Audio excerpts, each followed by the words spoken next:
vous allez bien. Alors aujourd'hui on se retrouve pour un tutoriel que vous me demandez depuis très longtemps qui est le contouring.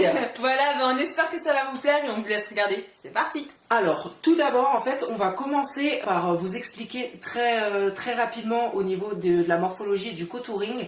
Donc en fait c'est très simple, c'est clair, moyen, foncé. Le clair vient apporter du volume et le foncé creuse. Donc forcément on va venir creuser là où on a besoin de creuser et apporter du volume là où on en a besoin. Là on voit qu'Amy elle a un visage plutôt ovale, juste un peu les maxillaires un petit peu marqués, donc on va appliquer du foncé justement pour venir les réduire. Et sinon sur le reste du visage, elle a un visage plutôt ovale qui ressemble un peu plus au visage le plus parfait entre guillemets. Ah, merci. Pour commencer en fait on va utiliser le numéro 120, donc c'est le fond de teint HD de Make Up For Ever. Oui c'est ça. Donc ça va être ma couleur moyenne. Donc ça va, c'est plutôt simple la première étape. En fait, elles appliquent leur fond de teint qu'elles ont habituellement chez elles, quoi. Exactement. La même couleur que votre peau, en fait, oui. Vous appliquez. Donc partout. Donc là, je vais appliquer la couleur la plus claire.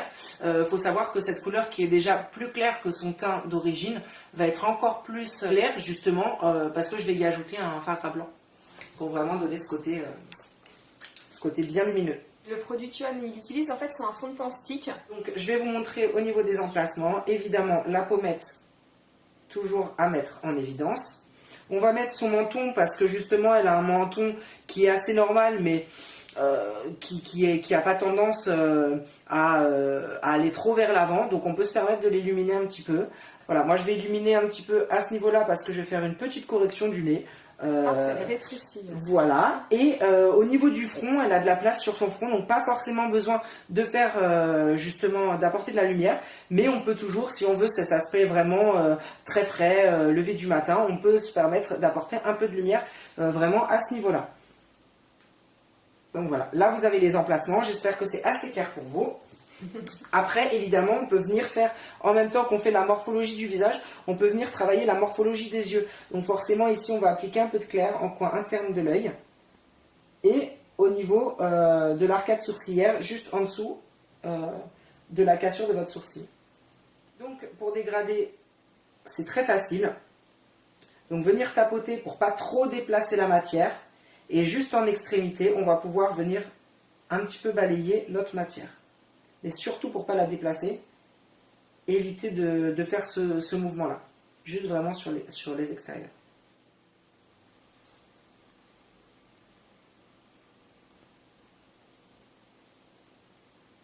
Du coup, le pinceau que tu utilises, c'est un pinceau pour le teint, c'est ça? Oui, c'est un pinceau fond de teint, pas trop gros parce que justement ça permet d'avoir une certaine précision. Alors faites attention quand vous faites vraiment la lumière sur le nez. Si vous mettez trop de lumière au niveau du bout du nez, forcément ça va lui rallonger encore plus. Donc faites attention. Et pour info, si vous voulez le faire de la façon américaine, vous pouvez même appliquer du clair vraiment sous la cerne.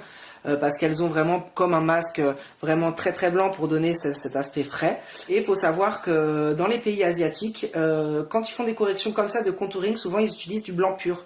Donc après ça dépend vraiment des cultures, mais moi là je vais vous montrer vraiment le contouring basique à la française. Dans les pays asiatiques, c'est vrai que plus on est blanc en fait, et c'est un signe de richesse, si je ne me trompe pas. Donc finalement c'est un petit peu la mode, et c'est très important culturellement d'être blanche, alors que nous on veut tous bronzer, donc nous sommes en fait très pauvres en France, c'est ça. Mais c'est surtout que... Moi je me bats à la course pour avoir un teint à lait, mais je vais peut-être devoir aller si j'allais dans un pays asiatique, je serais bronzée.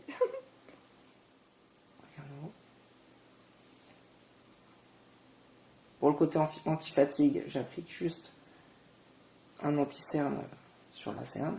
Maintenant, on va passer à l'étape de l'application du fond de teint plus foncé. Et donc, c'est un Make Up For Ever et c'est le P4.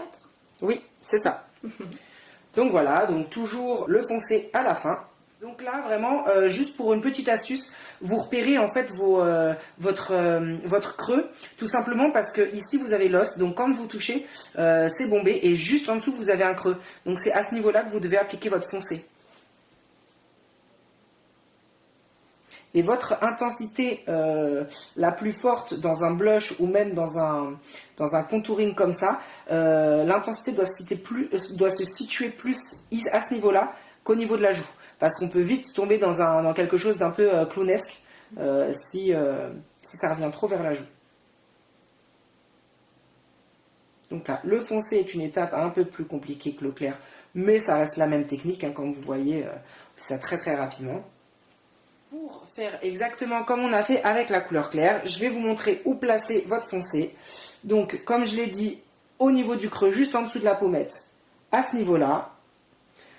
Alors, vous pouvez, ici, vu qu'elle a les maxillaires un tout petit peu prononcés, on peut en mettre un petit peu là. Hop. Pour lui affiner le visage, on peut même, ici, au niveau du menton. Hop. Et au niveau du nez, pour l'affiner, juste à ce niveau-là. En fait, n'ayez pas peur parce que là, tout ce qu'on fait, c'est les ombrages naturels que vous avez en fait sur votre visage.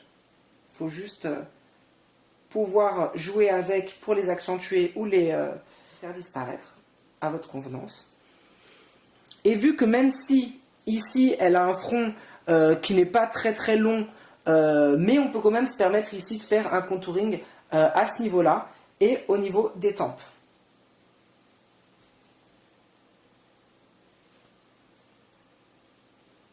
Alors, on n'a pas vraiment besoin, mais je vous le montre pour que vous le sachiez. Et au bout du nez, à ce niveau-là. Quand vous trouvez que vous avez le nez trop long, mais il faut que vous en mettiez en dessous, comme voilà. ça va raccourcir. Et trop large sur les côtés. Donc là, une fois que c'est placé, on dégrade notre matière.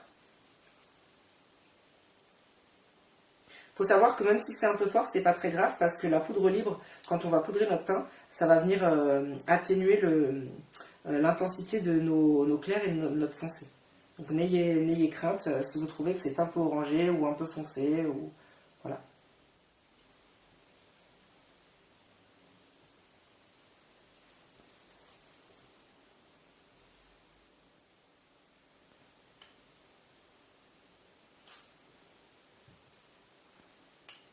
Donc là, en fait, on est en train de travailler tous les volumes du nez.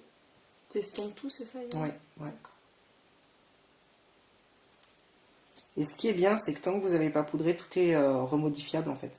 Même si vous avez appliqué du foncé là où vous n'auriez pas dû, vous pouvez toujours le rattraper.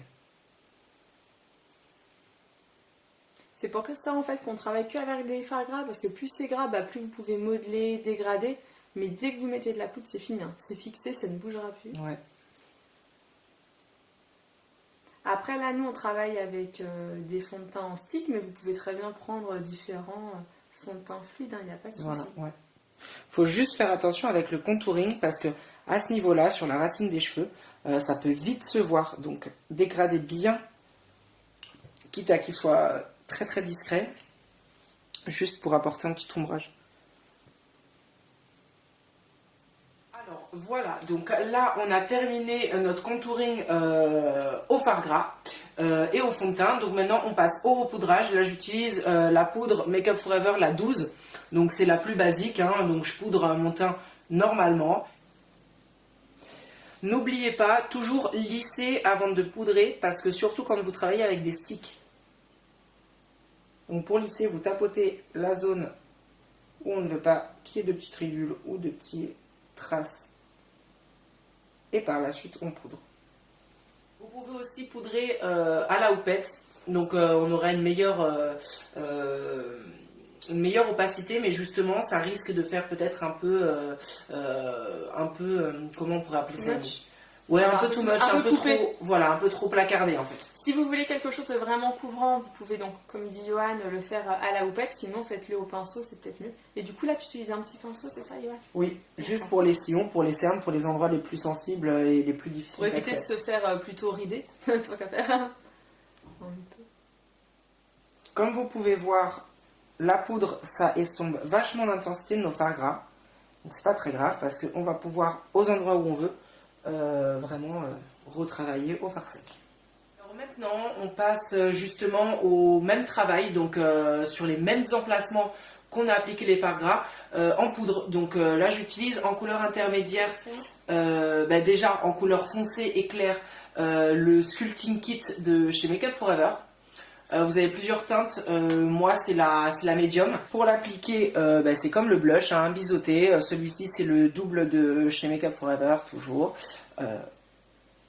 Donc ma couleur foncée, comme on a dit tout à l'heure, l'intensité doit se trouver à ce niveau-là et non à ce niveau-là. Donc on va appliquer la matière déjà en tapotant.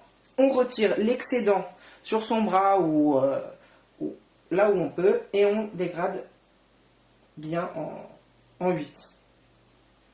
Hop. Pareil pour la correction du dessous du visage.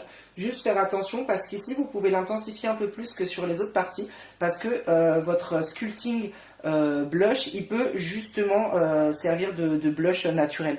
Hein, vous pouvez très bien en apporter un par-dessus pour avoir ce côté bonne mine ou tout simplement le garder en structure de visage comme ceci. Évidemment, ce type de maquillage est un peu plus fait pour les soirées. Hein. Quand on sculpte son visage, en soirée, c'est mieux qu'en maquillage de jour, tout simplement pour la bonne raison qu'en journée, on voit nos points de foncé, nos points de clair. Donc c'est un peu moins joli lorsqu'on porte un maquillage comme ça. Ouais, préférez-le pour le soir, c'est quand même mieux. Oui. Alors, sachez une chose, c'est que là, on travaille sur tout son visage, donc on corrige vraiment tout, entre guillemets, les imperfections de son visage, mais il faut savoir que vous pouvez utiliser ces techniques juste pour sculpter votre blush ou juste par endroit pour sculpter votre maxillaire. Vous n'êtes pas obligé de faire la totale comme on vient de le faire. Là, on vous montre vraiment la totalité de ce qu'on peut faire, hein, et je pense qu'on pourra encore en plus en faire, c'est juste que Amy n'a pas un visage aussi imparfait que ça. Donc forcément, je vous montre que ce qu'on peut faire sur son visage. Après, évidemment, faut l'adapter vis-à-vis du modèle qu'on a en face de soi. Donc là, j'applique ma couleur claire comme je l'ai fait avec le foncé juste avant, sur les endroits stratégiques. Et on revient tout à l'heure pour le final. Comme vous pouvez voir, Johan a maintenant fini de travailler la structure morphologique de mon visage, mais je suis aussi maquillée. Alors, pour les lèvres, c'est super simple. On a appliqué donc le Never Say Never. Donc c'est le dernier rouge à lèvres Moxie de L'Art Minéral. Et pour les yeux? Et pour les yeux, c'est la palette Sleek Divines Original 594. Et on a utilisé le violet et le bleu le plus foncé, qui sont côte à côte. Voilà, donc on espère vraiment que ça vous a plu. N'hésitez pas à partager cette vidéo et surtout à nous donner votre avis parce que vous avez été vraiment nombreux à me dire Amy, comment on fait un contouring. Et voilà, moi j'ai fait appel au talent de mon ami Johan pour bien tout vous expliquer. Et je sais ce que vous devez tous vous demander. Johan, comment on fait pour se retrouver? Alors, moi vous pouvez trouver ma page Facebook pro, donc c'est Johan Perez Makeup Artist. N'hésitez pas à liker, à partager. Hein, j'ai aussi un book.fr et tout sera marqué en bas. On va même vous écrire tous les produits utilisés parce que souvent on me le demande. Donc vous inquiétez pas, je vous ai fait tout listing sous la vidéo. Et maintenant on va vous abandonner parce qu'on a un peu des petits plaies, hein, Johan, oui. Je crois, voilà. Et on vous dit à très vite. Ciao, ciao.